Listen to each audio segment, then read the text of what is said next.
Hello and welcome to this afternoon's ongoing meditation class. For those who come to the introductory to meditation class, I even know there's 5 Saturdays. Dennis has come to do an extras bonus class for those who come to the introduction. So that's for those who haven't meditated for long periods before. Because here we do a 40-minute meditation. It can be a bit long, sometimes 45 minutes for people. So that's the introductory class. In the room to my right, this is the ongoing class, and today just talk. Sometimes people have been talking to me a lot. I've been teaching overseas about the posture for meditation, how you should sit, and basically that it doesn't matter how you sit. There's nothing special if you put your hands in this way or on your knees or however you put your hands. That is not important at all. As long as your hands are comfortable. You don't get any extra power, by connecting the thumbs together.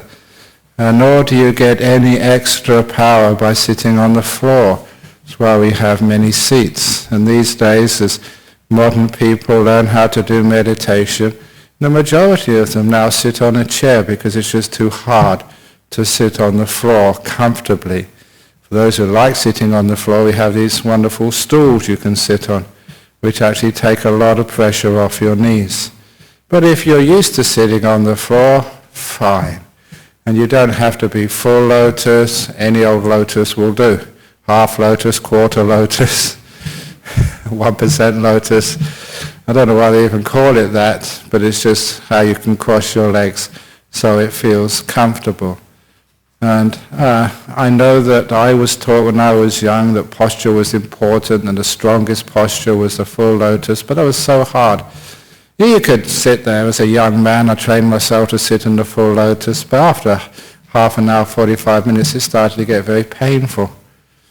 And the thing which changed my whole attitude towards posture was on the occasion when I was only about 1 or 2 years as a monk, when I developed typhus fever, scrub typhus in the jungles of Thailand. I was hospitalized for about a month. And having a bad fever for a long time, you felt so tired and you felt so aching in everywhere. And just one day I thought, what the hell, I'm going to meditate. To heck with all the pains and aches. And I just went into a very beautiful deep meditation. These are the meditations where your body disappears. And they disappeared, and it was just such a wonderful, when you had a fever, when everything was aching, you felt very weak, to go to a deep place inside where you couldn't feel your body at all. And, it was a very nice deep meditation. But one of the results of that was when I came out and, observed how I was sitting. I just couldn't believe, the arms were all over the place. Like, someone who has just had a deep sleep. You look at your posture when you wake up in the morning and arms and legs are all over the place. And that was my meditation posture for an hour or 2 or 3, I forget how long. I've been in a deep meditation. And I realized from that, look, if my posture was really, really, really important, there's no way I could get into deep meditation sitting or laying down like that. So it proved to me, and it's proved to me ever since, your posture is not really important. Now, your body is not the mind is not the body. There's some connection between them. But the whole point of your physical posture is so you can be comfortable. And so learn from people who have been meditating before. You can use cushions, you can use stools. If your chair is too high, you put a cushion underneath your feet just to raise your legs. It makes you feel comfortable. The fellow you're sitting next to has got far longer legs, so he sometimes puts a cushion under his bottom to raise that up, so that your legs are nice and comfortable. So you make your body comfortable. However you manage to do it, that's what you have to do. And once your body is comfortable, that is good posture. However, no matter how you try and get your body comfortable at the very beginning, there will always be some discomfort, usually comes up later on during the meditation. And this is one of the reasons I'm talking about this, because last night someone said to me, that when I meditated, if I get an ache or pain, should I just bear it, force myself through it, contemplate the aches and pains and become a master of them. Don't give in. Conquer them.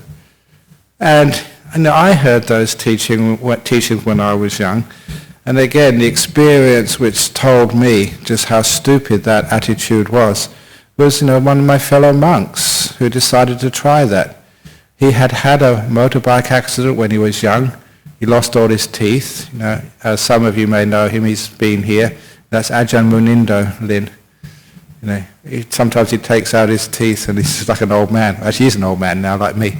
But this was when he was young. Had a motorbike accident, no teeth, and he bust his body up quite badly. And so that he does have aches and pains in his knees. So he heard this teaching. You be a tough guy. Just forget about the pain. It's all in the head. And that's what he tried to do. He tried to sit and meditate and just force his mind past those pains. And what happened in the end was we had to take him to hospital. And he had a double knee reconstruction. He wasn't able to walk for days, for weeks, because he tried to fight his way through pain. That is not the Buddhist way. That's not the way to meditate. If you want to try that, just go and do some martial arts or whatever and just join the army, become a member of the SAS or something.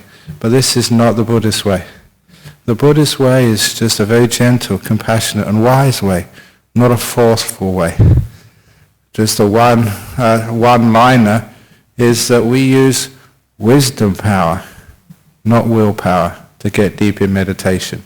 And even with your posture, wisdom power, not willpower. So that means if you do get an ache and pain during your meditation, number one, you understand it. Use wisdom power. And eventually you'll understand that little ache or pain, is it the sort of pain which I have to move, or is it just a tiny irritation which will go away by itself? A lot of these irritations, they do go away by themselves. And sometimes I liken it to just my knee. I just started meditating, maybe just getting nice and rested and peaceful. And it's like my knee gives me a call. Hey, move me. And I know if I answer that call and I move it, then another part of my body will call. Hey, it's my nose, can you please scratch me? Hey, it's my bottom, I need to be moved. It's once they know you're at home, they'll continue calling you. But on the opposite of that is if my knee calls me and I refuse to answer my phone, and I refuse to listen to it, then it rings me up again, and after a while it realizes I'm not going to do anything, and it just doesn't call anymore, neither does any other part of the body. So that is a little simile there. And I know that type of irritation and pain, which I can ignore, and once I do ignore it, I call that not answering the phone, and I know just the rest of the body will just vanish, and they'll stop annoying me with all their demands.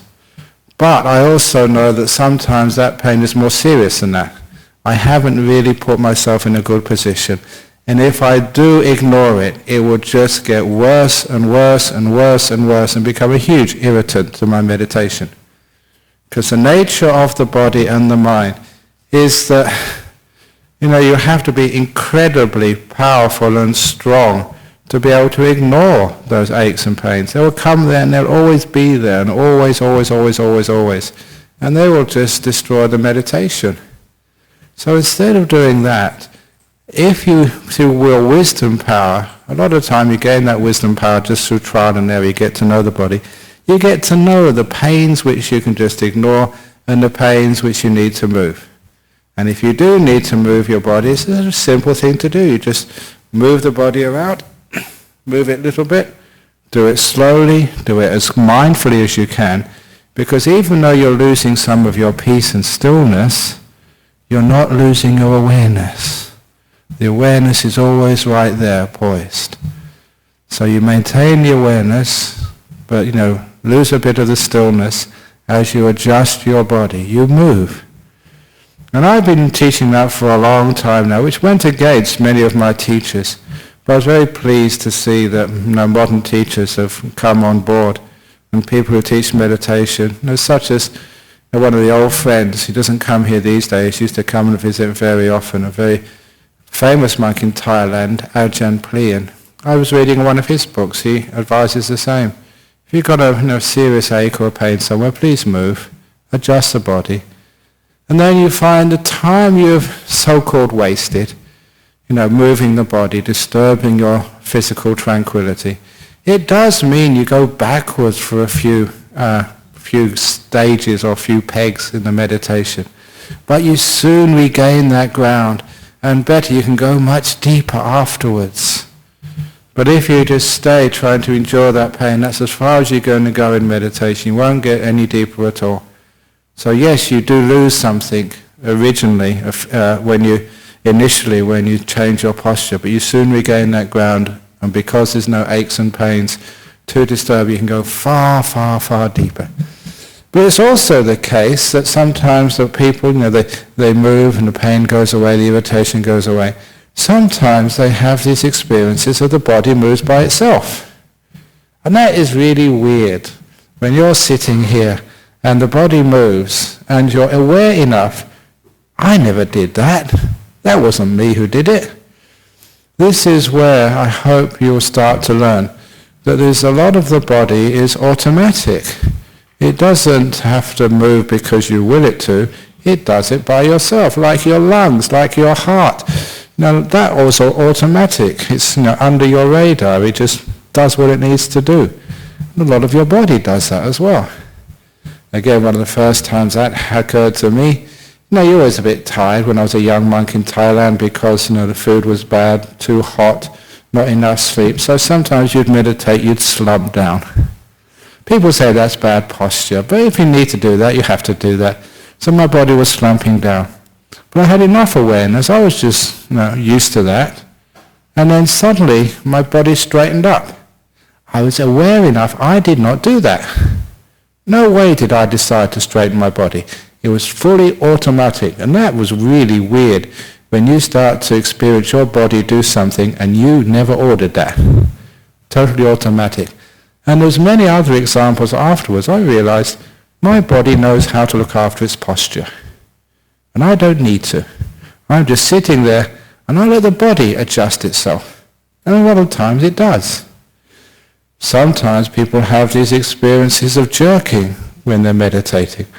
And some of these jerks or strange movements of the body can be really weird. Sometimes people's arms go up. I said, did you know your arm was going on? No, I never did that. You did it by itself.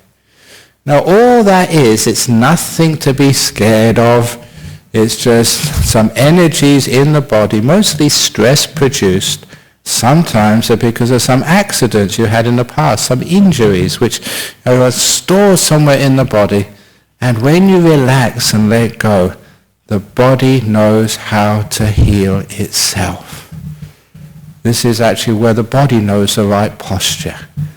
And the most extreme case, and I often mention this during my meditation retreats, I was teaching a retreat before we had Jhana Grove Retreat Centre at the Redemptorist Monastery in North Perth in Vincent Street, where we'd always hold our retreats. And the ice cream man. The monks can't eat ice cream in the afternoon. Ice cream always for a monk who can't eat in the afternoon always feels more delicious. During the morning time, I'm not interested. But when you can't have it, it's always more delicious. But anyway, going back to meditation and postures. I was teaching in this retreat, and somebody actually told me, hey, I better have a look at that girl over there. And this woman, she was twisted. Really, really twisted.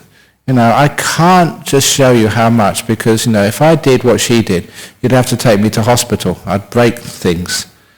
And I was so concerned about her as a teacher, I waited for her to come out of meditation, took her aside and said, no, excuse me, how are you? You feel okay? And I was so surprised. She said, I feel incredible. I feel wonderful. I said, well, during the meditation, I was watching you. You were twisted incredibly. And she said, was I? I didn't know. And then when she said that, she said, I saw her twisted. She didn't know what she was doing. And she said she was really peaceful, having a wonderful meditation. And she felt so good. Then, of course, I added one-on-one, got to, I understood what was going on. I said, when did you have your accident? And then she told me she had a very, very bad car accident, lucky to get out alive after many weeks in hospital. And all that was happening, those injuries which were inside her body somewhere, when she was meditating, she let go, the body started to move, how the body wanted to, totally automatic, to get into a posture which no one else could do, which she needed to get some healing going on. And it's a very rare posture because that's what this person needed, suited those injuries. And from that time on, I let people know if you move during the meditation, totally automatic, it's usually excellent. You usually feel very good afterwards. Your body is doing what it needs to do. Why it needs to do that? You can look at history, you can look at stress, of your work. It could be an injury from the past, sports injury, a motorbike crash or other crashes. We carry a lot of those injuries inside of ourselves and the body just adjusts automatically. And that it must be a good posture. Because afterwards people say they feel so good. The body's relaxed, it's healthy, tightness is pains, lingering sort of tensions of accidents and trauma of the past just get released. So it's things like that which taught me that your posture is something you sort of adjust it at the beginning, sort of, but then you let your body do the rest of the posture stuff. And you don't just tell the body, you must sit like this. You must be full lotus, right leg over the left leg, right arm, right sort of hand over the left hand, thumbs just touching, and just straight back, chin down. And that sort of stuff, it may sound good, but it's not how the body works, and it's not how meditation works. That's far too much control. Your posture is what you learn through mindfulness, through awareness, and kindness, and letting go. And you'll find in meditation, your posture, your body will just move, just how it needs to do it. And that way, you are learning how to relax your own body. And it's amazing just how many people can't do that. If you learn these skills in meditation, sitting here right now, not only do you get healthy, you'll also learn how to overcome one of those, amazing now how common the problems are these days of insomnia. Insomnia is a lot of pain or stress contained in the body. And because, you keep the body in just really uncomfortable positions. So when you're in bed, you find that comfortable position carefully. Not maybe the same position you slept in last night. Because, your body changes, those positions change. Find out how the body feels comfortable. And you know what happens when you're unconscious, in sleep, the body will start to move as it needs to. The main thing is, you're aware, you're kind, you let go, and the body does the rest. You let go of control. And that's exactly what you do for the rest of the meditation too. First of all, you do it on your mind, on your body, and then you apply the same principles to your mental world, and that relaxes and becomes really, really peaceful. But today I was just focusing on posture. Okay, so let's give it a try. So we can start meditating now. So if you'd like to follow what I've just been talking about, get into something which is reasonably comfortable for you.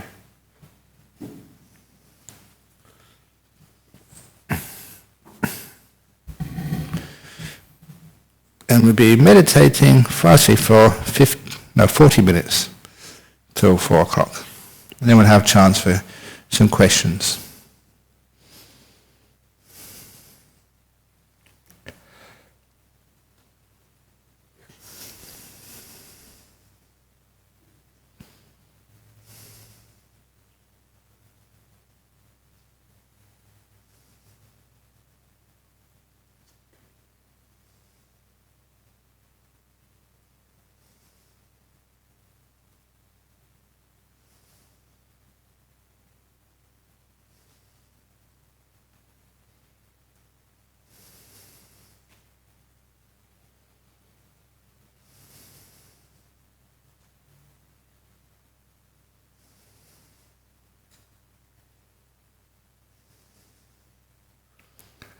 So we keep our eyes closed because that can make us more sensitive to our body.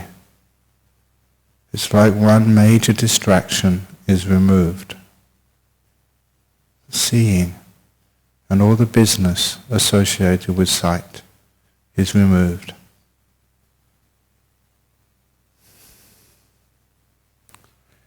And instead of focusing on our thoughts or memories or plans, we focus on our body, feeling it as fully as we can,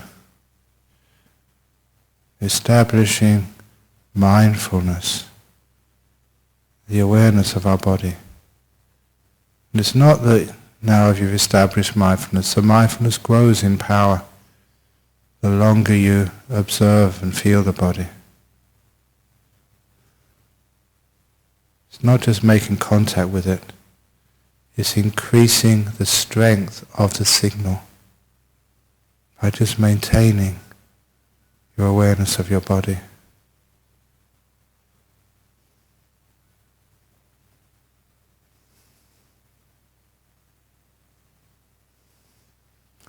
And at this early stage, if you need to move, please move. If you have an ache, a pain, an irritation, a tightness anywhere, at this stage it will certainly get worse later on. So please move now.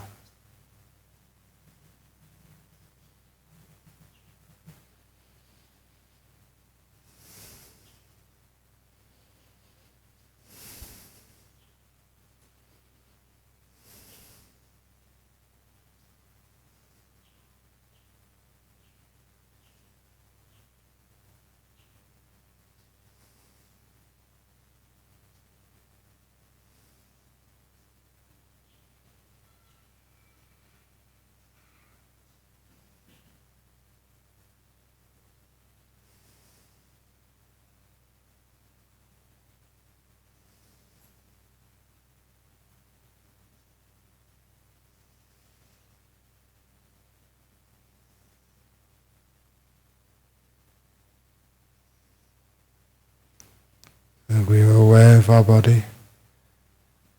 We're kind to our body. We let our body be, not controlling it, but finding the best possible position as far as we could know, and then we let the body do the rest.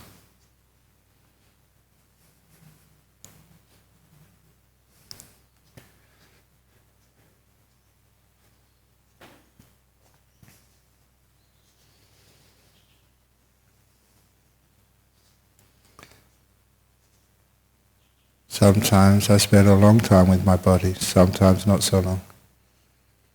But when the body is comfortable, I let the body do the rest. I focus on my mental world, by which I mean the thoughts, memories of the past, intentions and plans for the future, all the wanting and the not wanting going on in my mind. Those are all the things in the mental world. And I recognize many of those cause me problems, especially the wanting. So in this meditation, I am aware of every time I want something, and I let the wanting go. I don't follow it.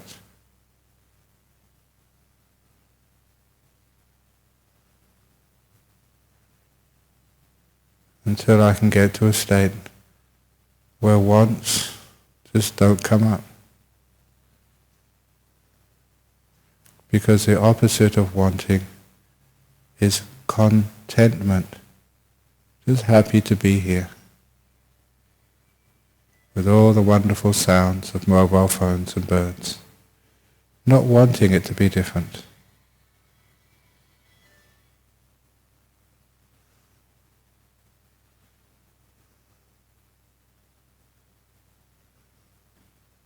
And when the sound goes, you don't even remember it. In meditation we develop a mind like a lotus. Whatever falls on the lotus just drops off, leaving no residue. Nothing sticks to the lotus petal. And your meditation, your minded meditation, make it like the lotus petal. So nothing sticks. A memory of the past falls on the lotus petal of your mind and just runs off, leaving no remnant of the past. Plan of the future, a thought about anything falls on your mind like a lotus petal and runs off, leaving no trace it ever fell on you. Imagine your mind like a lotus petal, free of all past, of all future, of all thinking, not by doing anything, but just letting everything run off, leaving nothing.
Any thoughts of the past, let them roll off your mind.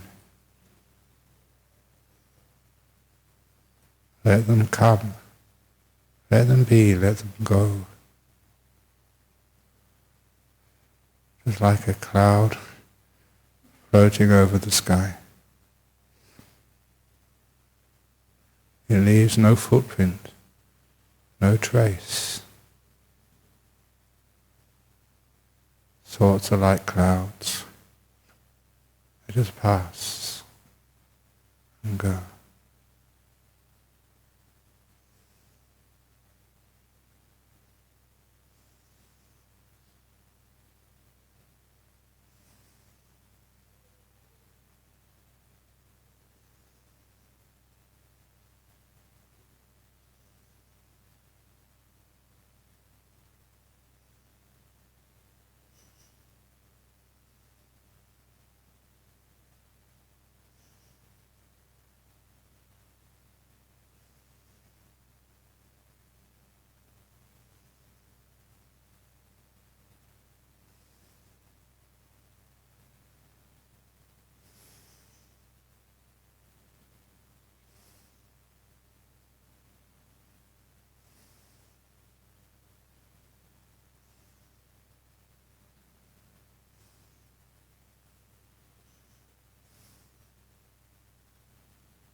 Now close to the end of the meditation. How do you feel? How's this meditation been for you?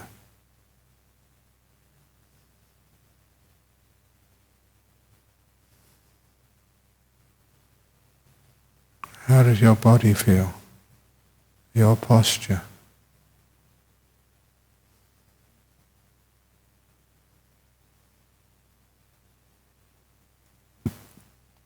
This is how you learn to deal with the body, to make it comfortable, so you can sit still for such a long time. A skill which not many people can do in this world. Just this much causes great health, let alone when your mind becomes still.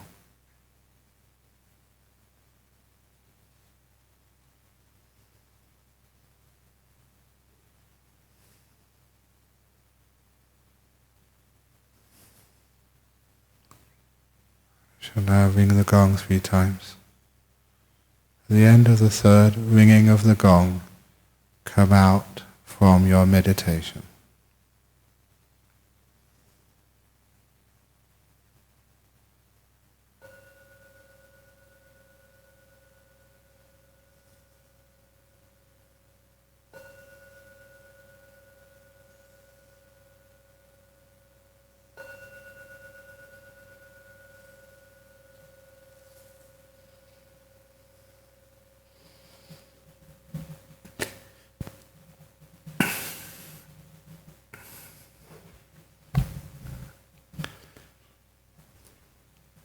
Okay, there we go. So now we have some questions, I think, from the live streaming is working again now. For those who don't know, that if you can stay on a little bit longer, we have our Buddhist Society of West Australia annual general meeting. So the committee will be there doing a new committee, and you can complain of things which didn't work. You can complain to the monks and the nuns for all my bad jokes. So there's lots of things you can do.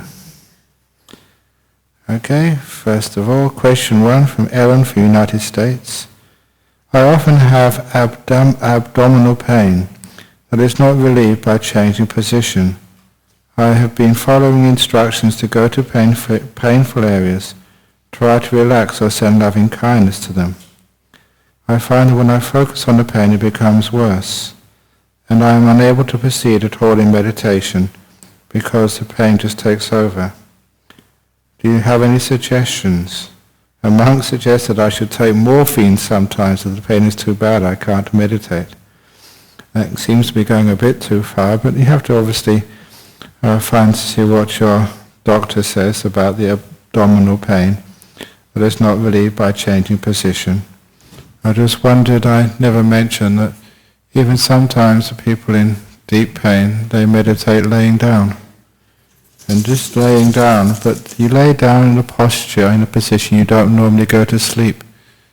Because if you lay down on your bed in your sleep posture, you just do go to sleep. You are confusing the mind. Does she want me to meditate or does she want me to sleep? So if I do laying down meditation, I lay down in a posture, usually on my back, because I don't normally go to sleep on my back. Lay down on my back and my mind knows that that is meditation, not sleep.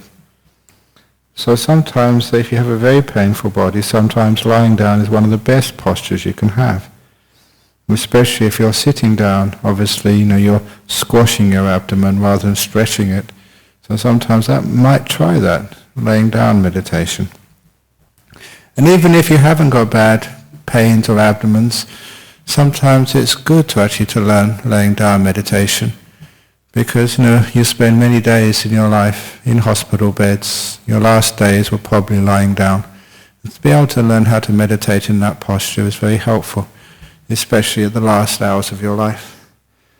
So if you go to painful areas and try to relax them, I think one of the problems there, and I may be wrong here because all I've got is a little text here, try to relax. Because a lot of times it's the trying which makes it more tense and makes it worse. instead of trying to relax it, I may suggest to this Ella from the United States to try and open the door of your heart to that pain, to welcome it in. Because there's a classic story which I've used many times on myself and with other students. And you can see it in the first book, Opening the Door of Your Heart. In the United States, that's the Truckload of Dung book, about the monster in the Emperor's Palace. It's a story I've mentioned many times. In brief, monster comes into the palace, sits in the Emperor's chair. It's disgusting, it's offensive. Everyone says, "Get out of here, you don't belong." Every time they're trying to get rid of it, shout at it, crawl to it, the monster grows bigger and more of a problem. And the Emperor comes back. He says, instead of "Get out of here, I'm not trying to get rid of you," he says, "Welcome, thank you for coming." And that little act of kindness, the monster grows an inch smaller. And he continues that way, with acts of kindness. Every act, speech, thought of kindness, the monster grows smaller, until the monster is so small, vanishes away with one more act of kindness. Now that is what we mean by relaxing. Relaxing is whatever it takes to lessen the pain. So to me, it's maybe you're not relaxing, you're trying to relax, which is the opposite thing. So maybe use the metaphor, the imagery of a monster which has come into your abdomen, the pain. And instead of trying to get rid of it, say, "Welcome. Thank you for visiting me." Be kind to it. And then, if it is real kindness, a lot of times the monster gets smaller and easier to deal with. But certainly, taking morphine that goes a bit too far. Unless you really, really are under a doctor's supervision. Anyway, next question from France, from Cad. What begins as meditation for me turns quickly, sometimes very quickly, to torpor and sleepiness. I have been struggling for years with this state. Now I am still doing sleepitation. A mixture of sleep and meditation with seconds of real observation of the breath. Do you have any tip to reduce the time spent in torpor? Thank you. Number one, please don't fight it. If you understand what the tiredness of the mind is, a lot of time it's physical. You've been working hard. It's also the mental tiredness by worrying and thinking too much about things which you can't make any difference to. So first of all, let's learn how to rest properly. Look at the physical problem first of all, because that's easy to deal with. Learn how to sleep efficiently. And there's many talks which I've given, even here, on how to sleep well. So the small time you have on sleep, you can use efficiently.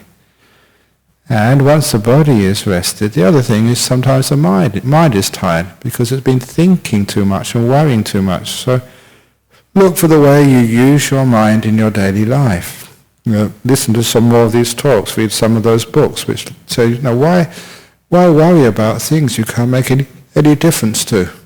If there's something you can do, then do it. If there's nothing you can do, then do nothing. And so, okay. I actually said this last night, can't do that same old joke. But this is where you look at seeing if you can energize your brain by not doing so much, not worrying so much, not wasting its energies. Now when it comes to, this is just what you do before meditation. When it comes actually to the meditation, if you are tired, then it's a natural state of mind. Please do not fight it. Your meditation tiredness is a lack of mental energy, and if you fight that tiredness, you are wasting the little energy you have. So if you are tired, go into preservation of energy state. In other words, just be with the tiredness. Don't take it personally as some personal fault in your meditation. Just be with it. Don't fight. And if you just let it be, the fact that you are not doing anything means the little energy you have, plus the energy which is always coming into your brain, will build and get stronger and more powerful until it gets powerful enough that the torpor disappears. So similar to the mists in the morning when the sun comes up, slowly the sun melts all the mist away and it's clear again. It's that sun of awareness. We have only got little awareness, but that's enough.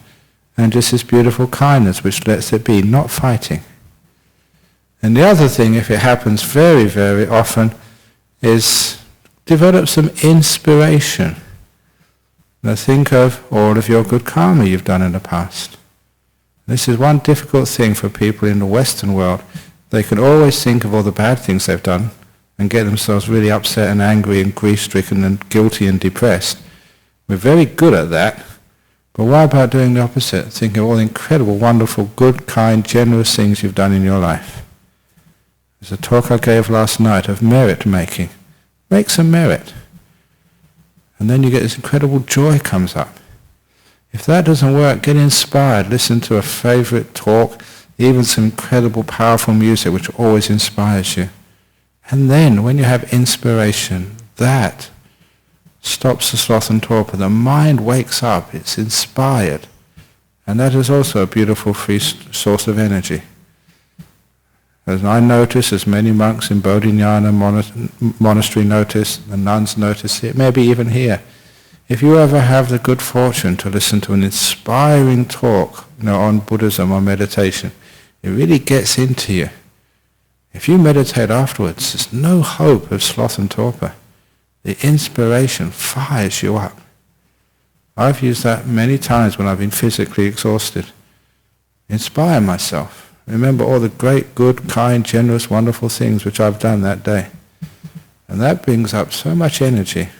Where I really should be exhausted and tired, the meditation incredibly takes off. So try inspiration as well. And if you haven't done anything inspiring, I'm sure you have, Kat, but sometimes we can't think about it. Think of all the other inspiring things which people are doing in this world. And just get something which really moves you. Think about it. And that just lifts up the energies of the mind. A lot of times the sloth and torpor have come from negative perceptions. 2 bad bricks in the wall. You look at the 998 good bricks in the wall, that inspires you and takes away much of the sloth and torpor of life. When we think of the faults, the anger, the guilt, just sucks up our energy.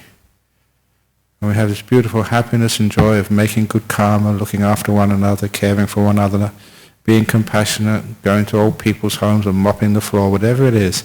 That is a free source of energy. Get into that, remember it, just dwell on it, and then you find, just in life, you have energy. So that's some answer to that question. Very good questions. So now, any questions from the floor? The guys here. Okay, there'll be some questions afterwards, as there always is, but it's now 4:15. So we'll finish off now, and in 45 minutes we do have our AGM. So those of you who are staying for that, please have a cup of tea, and then at 5 o'clock we'll be back here for the annual general meeting. Let's pray respects to Buddha, Dhamma, Sangha now.